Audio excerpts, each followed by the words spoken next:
10월 6일 목요일입니다. 오늘은 마태복음 3장 1절로 마지막 17절입니다. 예수님은 왜 세례를 받으셨을까? 라는 제목입니다. 예수님은 왜 세례를 받으셨을까?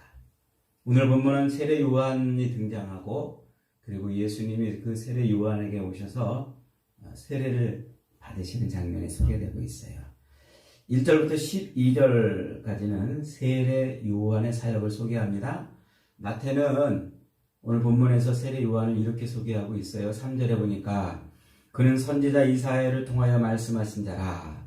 일러스되 광야에 외치는 자의 소리가 있어 이르되 너희는 주의 길을 예비하라. 주의 길을 준비하라. 그가 오실 길을 곧게 하라 하였느니라 그랬어요. 그러니까 세례 요한의 사역을 뭐라고 그런 거예요?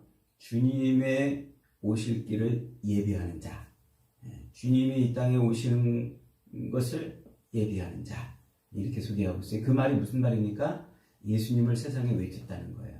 자기 뒤에 오시는 예수님을 세상에 외쳤다. 세례 요한의 이름은 하나님은 은혜로우시다. 이런 뜻이 있어요. 또 혹은 또 하나님은 선물이시다. 이런 뜻도 있고요. 흔히 세례 요한을 구약의 마지막 선지자라고 불러요. 말라기 선지자가 사실은 구약 성경에 맨 마지막에 등장하지만 400년이 지난 예수님이 오시기 바로 직전에 등장한 이 세례 요한을 구약의 마지막 선지자라 이렇게 부릅니다. 세례 요한은 아비야 계열의 제사장 가문에서 태어났어요.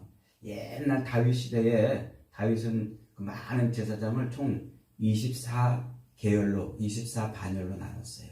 그래서 아비야가 속한 그 그룹은 8번째 그룹에 속했습니다.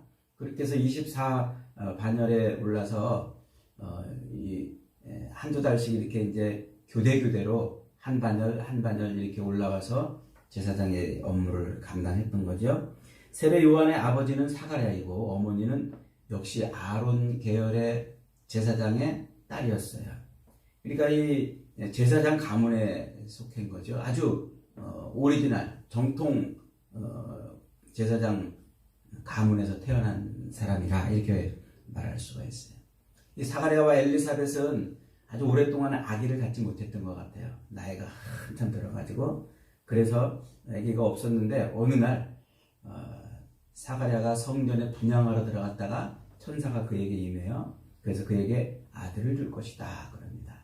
사가랴가 묻죠. 어이쿠 나는 이렇게 지금 고목나무 같은 존재가 됐는데 나한테 무슨 아기가 있겠습니까? 이렇게 말해요. 그걸로 봐서 아마 나이가 한참 들었는데도 아기를 갖지 못했던 것 같아요. 그런데 하나님이 그에게 아기를 주시는 거예요. 그래서 그 말을 듣고 와서 보니까 이 엘리사벳이 아기를 가졌다는 소식을 전해주죠. 그리고 6개월이 지나자 이번에는 성령으로 아기 예수를 잉태한 마리아가 그 사가랴와 엘리사벳의 집에 방문해요. 그러니까 엘리사벳이 그 마리아를 보자마자 한 번에 알아봅니다. 물론 둘은 이제 친족 사이였는데 그 아기 마리아의 뱃속에도 아기가 있다는 것을 알아차려요.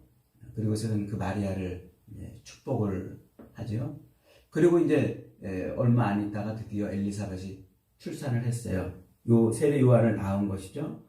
그랬더니 요 세례 요한의 아버지 사가랴가 이렇게 예언을 합니다. 누가복음 1장 76절 77절에 보니까 이 아이여 네가 지극히 높으신 옛 선지자라 일컬음을 받고 주 앞에 앞서가서 그 길을 준비하여 주의 백성에게 그 죄사함으로 말미암는 구원을 알게 하리라. 그러니까 자기 아기가 태어나자마자 아버지 사가랴가 뭐라고 지금 예언을 하는고 하니까 너는 지극히 높으신 자의 선지자라 일컬음을 받을 것이다. 네가 할 일은 예수님 앞에서 예수님을 소개하는 그런 일을 하고 죄사함의 이 구원을 알게 하는 그런 일을 할 것이다. 이렇게 아버지가 예언을 해요. 그 아버지의 예언대로 세례 요한은 선지자의 길을 걷습니다. 그 세례 요한이 이제 성장해서 사역을 처음 시작할 때가 언젠가 하니까 로마 황제 티베리우스가 황제가 된 지 15년째입니다. 이때는 헤롯 대왕은 죽고 헤롯의 아들인 헤롯 안티파스가 저 갈릴리 지역을 통치하는 분봉왕으로 있을 때, 그리고 유다 지역은 본디오 빌라도가 총독으로 와서 있을 때, 이때입니다. 이때는 이제 이 가야바하고 안나스가 대제사장으로 있을 때죠. 그때 이제 세례 요한이 드디어 등장해서 예수님을 소개하고 있는 거예요. 그래서 오늘 본문에서 이 마태는 지금 이 본문을 통해서 우리에게 무엇을 가르쳐 주려고 하는가 하면, 이 땅에 사는 성도들이 어떻게 살아야 되는지, 무엇을 하며 살아야 되는지를 지금 이 3장을 통해서 가르쳐 주고 있는 거예요. 세례 요한은 광야에서 살았고 광야에서 외치는 자의 소리라 이렇게 말합니다. 광야는 외로운 곳이죠. 쓸쓸한 곳, 적막한 곳입니다. 모든 것이 불편하고 부족한 곳입니다. 하나님은 그런 광야로 그 옛날 애굽에서 종살이하고 있던 백성들을 그 광야로 끄집어 내셨어요. 그리고는 그 광야에서 40년 동안 하나님을 체험케 하셔요. 오직 하나님만 바라보고 오직 하나님만 의지하며 오직 하나님만 기대며 살도록 양육하시고 훈련을 시키셨어요. 애굽에서 종살이하던 옛 생활을 그리워하거나 혹은 자기의 욕심과 욕망을 추구하는 자들에게 다시 애굽으로, 다시 옛 생활로 돌아가지 말라고 자꾸 권면하시죠. 끝까지 애굽을 그리워하던 자들, 끝까지 자기 욕심과 욕망을 채우려던 자들은 결국 그 광야에서 자기 뼈를 묻어야 했습니다. 광야는 오직 하나님만 의지하고 하나님께만 순종하며 약속의 땅을 바라보며 나아가는 바로 그런 곳이 광야입니다. 그래서 그 광야는 하나님을 만나는 곳이고 하나님의 사람으로 거듭나는 곳이고, 하나님은 그 광야에서 자기 백성들을 양육하시고 훈련시키셨어요. 오늘날 위대한 성도들도 바로 하나님은 광야에서 만드시는 겁니다. 세례 요한은 아름다운 옷을 입을 수 있었고 맛있는 음식을 먹을 수 있었으며 큰 집에서 호화로운 삶을 살 수 있는 상류사회 제사장 가문의 독자였습니다. 하지만 그는 화려한 옷 대신에 약대 털옷을 입었고 값비싼 음식 대신에 가난한 백성들의 음식인 메뚜기와 석청을 먹었습니다. 어디든지 자리를 펴면 누울 수 있고 햇볕과 바람을 막으면 그곳이 곧 그가 거하는 거처가 되었습니다. 무슨 얘기일까요? 무엇을 먹을까, 무엇을 마실까, 무엇을 입을까 염려, 걱정, 근심하며 살지 않았다는 얘기예요. 의식주 문제에 사로잡혀서 자기 삶의 에너지를 거기에 쏟아붓지 않았다는 거예요. 대신 그는 광야에 살면서 죄 사함을 받게 하는 회개의 세례를 전파했습니다. 회개하라! 천국이 가까웠느니라. 광야에서 외치는 그의 소리는 당시 배부르고 콧대 높고 쾌락을 일삼던 수많은 영혼들을 깨웠습니다. 부자든 가난하든 모두가 어찌할꼬 하며 가슴을 치고 요한에게 몰려들었습니다. 몰려드는 수많은 사람들에게 요한은 물로 세례를 주었습니다. 그때 물 세례는 이방인들이나 혹은 개종할 때 받는 것이었는데 유대인들은 기꺼이 요한 앞에 무릎을 꿇고 세례를 받았습니다. 세례 요한의 이 광야의 외침은 수백 년 동안, 그리고 수백 년 동안 잠자던 역사를 흔들어 깨운 겁니다. 수천 년 동안 인류에게 약속하신 하나님의 나라를 세상에 소개하는 것이었습니다. 광야에서 외친 그의 소리는 그리스도께서 이 땅에서 시작하시는 천국 복음, 십자가 행진을 알리는 위대한 나팔소리였던 것이죠. 13절로 17절은 예수님이 세례 요한에게 세례를 받는 내용입니다. 광야에서 외치는 세례 요한의 외침을 듣고 예수님도 요한에게 왔습니다. 요한은 예수님을 보자마자 깜짝 놀랐습니다. 아니 주여 어찌하여 제게 오셨습니까? 세례를 주실 자는 당신이지 제가 아닙니다. 제가 세례를 받겠습니다. 이렇게 말했습니다. 그러자 예수님이 이렇게 대답하십니다. 우리가 이와 같이 하여 모든 의를 이루는 것이 합당하니라. 우리가 이와 같이 하여 모든 의를 이루는 것이 합당하니라. 세례 요한은 예수님의 이 말씀을 알아들었습니다. 그리고 황송하게도 예수님에게 세례를 베풀어 주었습니다. 예수님이 물에서 일어나서 나오자 갑자기 성령이 비둘기같이 임하여 예수님 위에 머뭅니다. 그러더니 또 하늘이 열리고 하늘 아버지의 음성이 쏟아집니다. 17절에 하늘로부터 소리가 있어 말씀하시되 이는 내 사랑하는 아들이요 내 기뻐하는 자라 하시니라. 그렇게 예수님은 광야에서 물로 세례를 받으셨습니다. 그 세례를 받으시고 바로 사역을 시작하시지요. 그리고 그 사역을 마치시고 하늘로 오르실 때에도 자기 제자들에게 최후로 부탁하신 말씀이 바로 세례를 주라 하는 말씀이었습니다. 마태복음 28장 18절로 20절에 예수님은 이렇게 말씀하십니다. 예수께서 나와 말씀하여 이르시되 하늘과 땅의 모든 권세를 내게 주셨으니 그러므로 너희는 가서 모든 민족을 제자로 삼아 아버지와 아들과 성령의 이름으로 세례를 베풀고 내가 너희에게 분부한 모든 것을 가르쳐 지키게 하라. 볼지어다 내가 세상 끝날까지 너희와 항상 함께 있으리라 하셨습니다. 왜 예수님은 굳이 예수님은 왜 굳이 세례 요한에게 세례를 받으셨을까요? 그리고 왜 제자들에게 굳이 세례를 주라고 말씀하고 있는 걸까요? 예수님이 요한에게 말씀하신 것처럼 세례를 받으심으로 이루시려는 의가 도대체 무엇일까요? 첫째로 세례는 신분을 바꿔주는 겁니다. 그날 그 세례 전까지 예수님은 평범한 나사렛 목수 청년이었습니다. 그러나 그날 그 세례를 받음으로 그는 하나님의 아들이 되셨습니다. 물론 그 이전에 예수님이 하나님의 아들이 아니셨다는 뜻이 아닙니다. 하나님의 아들로 드디어 자기 정체를 세상에 드러내셨다는 겁니다. 하나님의 아들로 자기를 온 세상에 선포했다는 것이죠. 예수님은 나사렛에서 그 때를 기다리신 겁니다.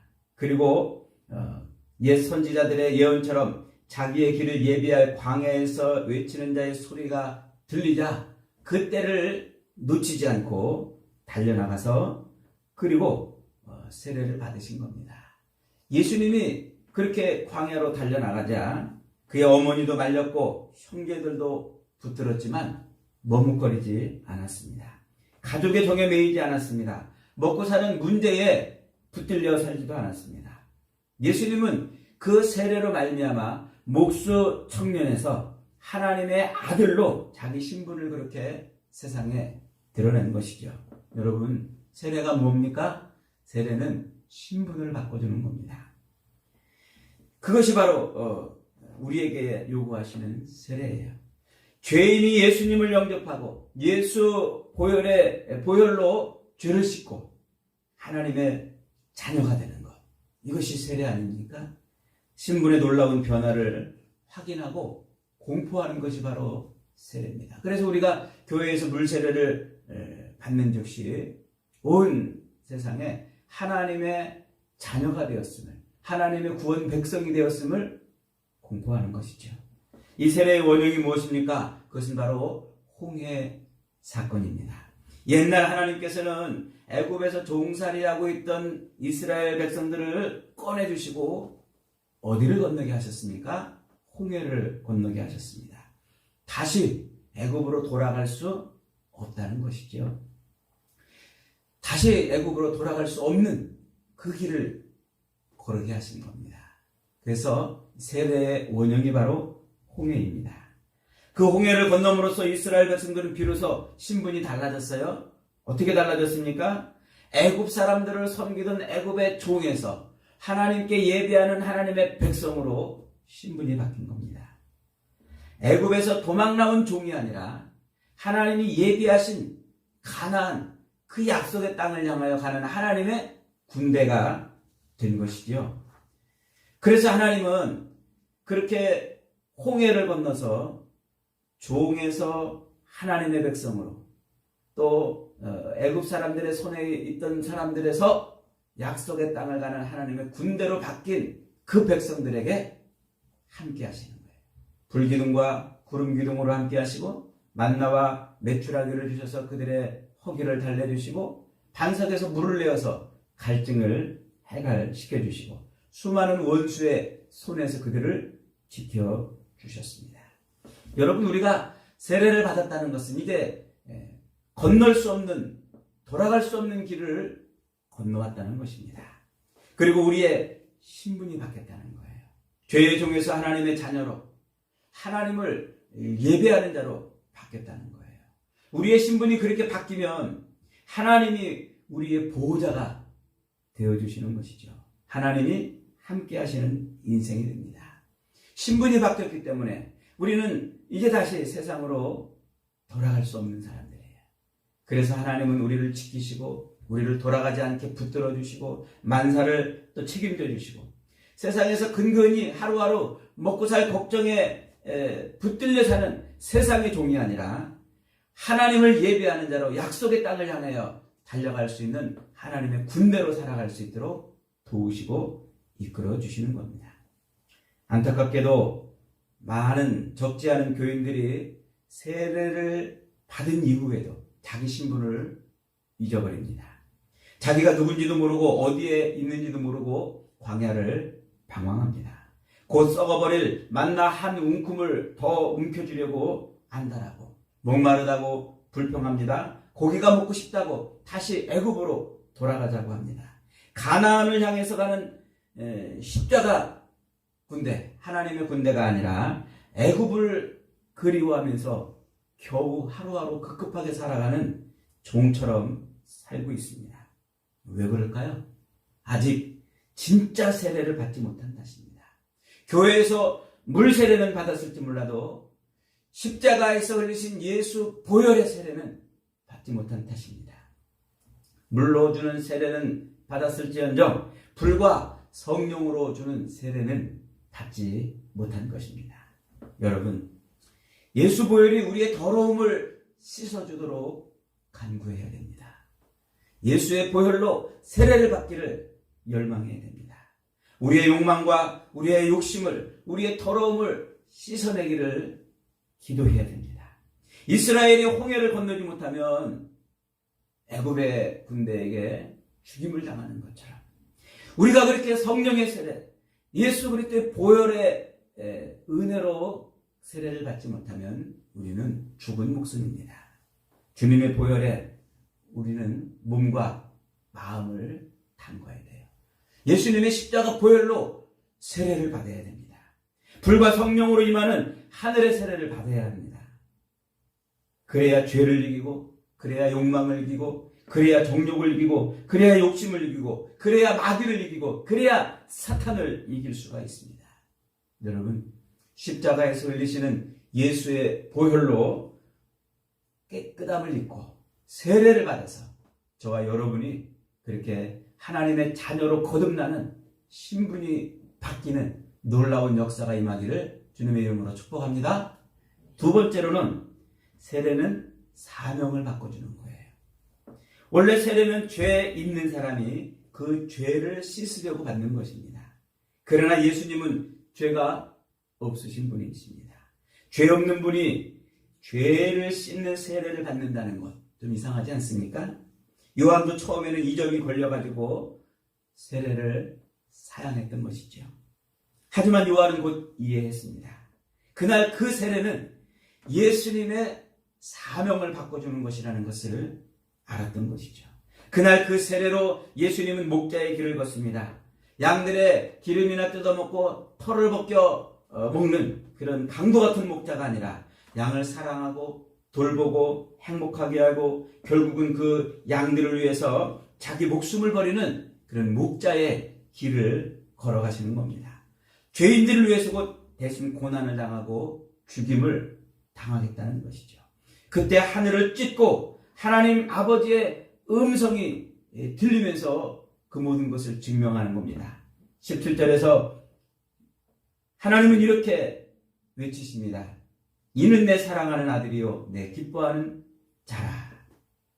하나님은 아들 예수가 사명을 감당하도록 성령을 부으셨습니다. 성령이 비둘기같이 예수님께 임한 것입니다. 전투를 위한 무장을 하신 것이죠. 그 십자가의 길을 걸어갈 수 있도록 무장을 시켜준 겁니다. 복음을 외치는 행진을 하도록 그렇게 준비를 시켜주는 겁니다.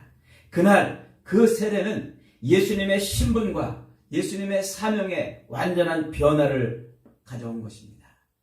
예수님의 신분과 예수님의 사명을 새롭게 나타낸 것입니다. 그날 그 세례로 예수님은 이전에 나사렛 예수가 아니었습니다. 예수님은 그저 먹고 살 걱정에 붙들려서는 목수가 아니었습니다. 그는 하나님의 뜻을 이루는 그런 길을 걷는 사명자가 되었습니다. 세상을 구원하기 위해서 오신 예수 그리스도는 그렇게 그 세례로 인하여 자기 신분과 자기 사명을 세상에 드러내신 겁니다. 여러분, 오늘 마태가 본문을 통해서 우리에게 가르쳐 주려는 것이 무엇입니까? 어서 빨리 어서 빨리 세례를 받고 사명자의 길을 걸으라는 겁니다. 예수님이 때를 놓치지 않고 그때 세례 요한에게 달려와 세례를 받고 자기 신분을 세상에 드러내고 자기 사명의 길을 걸었던 것처럼 오늘 저와 여러분에게 때를 놓치지 말고 세례를 받고 인생의 사명의 길을 걸으라는 겁니다. 기억하십시오, 여러분. 세례는 우리의 신분을 바꿔줍니다. 세례는 또 우리의 사명을 바꿔줍니다. 애굽에 있을 때 이스라엘 백성들의 사명은 무엇입니까? 그 종노릇 하는 것 아닙니까? 애굽 사람들의 종노릇. 거기서 아무리 배부르게 고기를 먹고 아무리 즐겁고 아무리 신나는 삶을 살아도 거기 있는 동안은 그들은 애굽의 종이었습니다. 그러나 홍해를 통과하여 세례를 받은 이스라엘의 사명은 무엇으로 바뀝니까? 하나님을 예배하는 자들로 바뀌었습니다.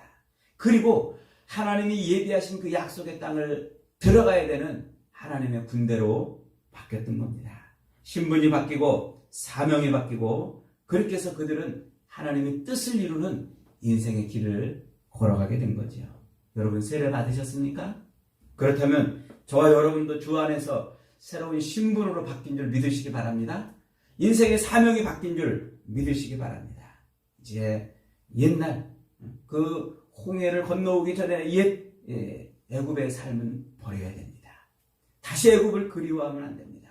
다시 애굽의 종살이할 때 살던 것을 얻으려고 하면 안 됩니다.